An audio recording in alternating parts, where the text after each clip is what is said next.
አንድ የእንግሊዝኛ ቃል አድቫንስ ለርነር ዲክሽነሪ ላይ ሄደን ብናይ ከቃሉ ጎን በስላሽ ምልክት ውስጥ በእነዚህ ምልክቶች የተጻፈ ቃል የሚመስል ነገር እናገኛለን። ያ ማለት ምን ማለት ነው?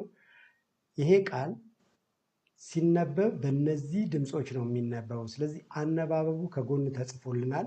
እነዚህን ምልክቶች አውቀን ራሳችንን አስተማርን ማለት ስለዛ ቃል ንባብ ሳንቸገር ማወቅ እንችላለን ማለት ነው። ለምሳሌ በተለምዶኛ ፕሮናውንሴሽን እያልን የምናነበውን ቃል አድቫንስ ለርነር ዲክሽነሪ ላይ ሄዳችሁ ብታዩት ከቃሉ ጎን በስላሽ ፕሮናንሲዬሽን የሚል በነዛ ድምፆች ምልክት የተጻፈ ቃል ታገኛለህ። ስለዚህ ፕሮናውንሴሽን ሳይሆን ተብሎ የሚነበበው ፕሮናንሲዬሽን ተብሎ ነው ማለት ነው የሚነበበው። ይሄንን እነዛን ምልክቶች ስናቅ ነው ትክክለኛውን ድምፅ እንዴት ነው የምናወጣ የሚለውን በቀላሉ መማር የምንችለው። ስለዚህ እነዚህን እንድትማሩ የፈለግኩት ማንኛውም ሰው ትክክለኛውን የድምፁን አወጣጥ በራሱ ከዲክሽነሪ ላይ አይቶ ማንበብና ድምፁን በትክክለኛው ማውጣት እንዲችል ለማገዝ ነው።